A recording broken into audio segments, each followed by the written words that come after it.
Hindi cinema में मल्लिका ए हुस्न यानी कि सुरैया जमाल शेख ये वो अभिनेत्री है जिन्होंने अपने अभिनय से और अपने गायन से 2 दशकों तक हिंदी फिल्म जगत पे राज किया।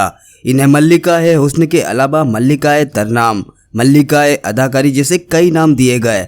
अपनी कला की सारी हदें पार करने वाली हिंदी फिल्मों की मशहूर गायिका सुरैया जब अपने करियर की सबसे ऊंचाई पर थी तो वो फिल्म इंडस्ट्री की एक ऐसी कलाकार थी जो सबसे ज्यादा फेस लिया करती थी। सिनेमा में मील का पत्थर बनी सुरैया 50 के दशक में दर्शक उनकी खूबसूरती और उनके गायन को आज भी अपने मन में संजोए बैठे हैं। सुरैया का जन्म 15 जून 1929 को हुआ। दोस्तों, सुरैया के मामा एम जहूर हिंदी सिनेमा के मशहूर विलेन हुआ करते थे। ऐसे में सुरैया को फिल्म जगत में आना काफी आसान रहा। हालांकि फिल्मों में आने से पहले वो विविध भारती रेडियो में बच्चों के लिए गाने गाया करती थी। एक बार नौशाद अली ने ऑल इंडिया रेडियो पर सुरैया के गानों को सुना। नौशाद साहब को सुरैया की आवाज इतनी पसंद आई कि डायरेक्ट उन्होंने फिल्मों में गाने का ऑफर दे दिया। और दोस्तों, सिर्फ ऑफर ही नहीं दिया, उन्होंने कारदार साहब की शारदा फिल्म में गाने का सबसे पहला मौका भी दिलाया।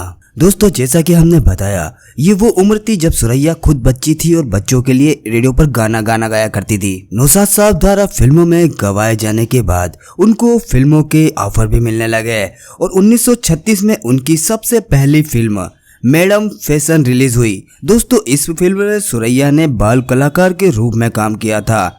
उसके बाद 1941 में उन्होंने फिल्म ताजमहल में काम किया और मुमताज महल का उन्होंने इस फिल्म में किरदार निभाया। यहाँ पे सुरैया का करियर 2 तरह से चल रहा था। वो फिल्मों में काम भी कर रही थी और अपने गाने भी गा रही थी, इसीलिए उनकी कमाई दूसरे कलाकारों से कुछ ज्यादा ही होती थी। सुरैया फिल्मों में कई सारी काम कर चुकी थी, लेकिन उनको ज्यादा बड़ी हिट या सक्सेस नहीं मिल रही थी और इसीलिए उनके करियर का टर्निंग पॉइंट साबित हुआ 1943। जी हाँ दोस्तों, 1943 में रिलीज हुई फिल्म इशारा में सुरैया को लीजेंड अभिनेता पृथ्वीराज कपूर के साथ में मुख्य अभिनेत्री के तौर पर काम करने का मौका मिला। इस फिल्म ने रातों रात सुरैया को सुपरस्टार अभिनेत्री बना दिया। सुरैया के पास 2 तरह की खूबी थी। एक तो वो बहुत ज्यादा खूबसूरत थी, दूसरी बात कि वो गाना अच्छा गाती थी। ये बात पूरी दुनिया में फैल चुकी थी और सुरैया के जो फैन थे वो उनसे मिलने के लिए मुंबई में आया करते थे और घंटों तक उनके घर के बाहर खड़े होकर इंतजार किया करते थे। और सुरैया भी अपने फैंस के बीच में जाकर उनके लिए गाने गाया करती थी। मुंबई के मरीन ड्राइव के पास कृष्णा महल में अपने घर के बाहर सुरैया ने प्रशंसकों के साथ में कई बेहतरीन गाने गाए। उन्होंने एक्टिंग के साथ में कई फिल्मों में भी प्लेबैक सिंगिंग का कमाल दिखाया। उनकी मधुर वाणी के कारण ही उन्हें सुर साम्राज्ञी भी कहा गया। सुरैया को भले ही पृथ्वीराज कपूर के साथ में काम करने का फायदा मिला हो और वो रातों रात देश की धड़कन बन गई हो, लेकिन दोस्तों, जब वो पृथ्वीराज कपूर के साथ में फिल्में कर रही थी उस वक्त सुरैया सिर्फ 14 साल की थी, जबकि पृथ्वीराज कपूर उस वक्त 37 साल के थे।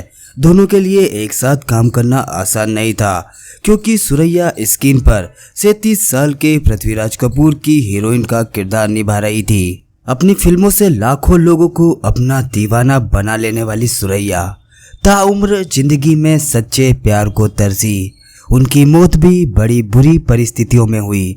देवानंद और सुरैया की प्रेम कहानी बॉलीवुड की गलियारों में आज भी गूंजती है। अभिनेता देवानंद को सुरैया से सच्चा प्यार था। सुरैया भी देवानंद से प्यार करती थी। ये दोनों एक दूसरे से शादी करके हमेशा एक साथ रहना चाहते थे, लेकिन धर्म की दीवार ने प्रेम की दीवार को ढहा दिया।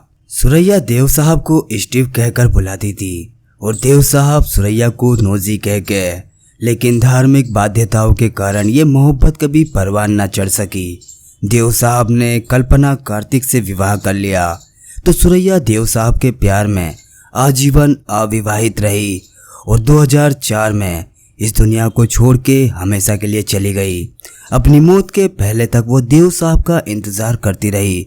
उनको लगता था कि देव साहब मिलने आएंगे, लेकिन देव साहब नहीं आए। सुरैया के परिवार वाले चाहते थे कि देव साहब सुरैया से विवाह करने के लिए मुस्लिम बन जाए, लेकिन देव साहब ने ये शर्त नहीं मानी। लेकिन सुरैया से शादी की जिद के चलते उन्होंने उस वक्त भी 45,000 की अंगूठी बनवाई थी। लेकिन सुरैया की दादी ने वो अंगूठी देख ली और उसको पानी में फेंक दिया। उन्होंने सुरैया को कुरान की कसम दिलवाई कि वो देव साहब से दूर रहेंगी। सुरैया को उनके घर वालों ने देव साहब को लेके इतना डराया, यहाँ तक कि उनको देव साहब को जान से मारने की धमकी देकर भी प्रेशराइज किया गया।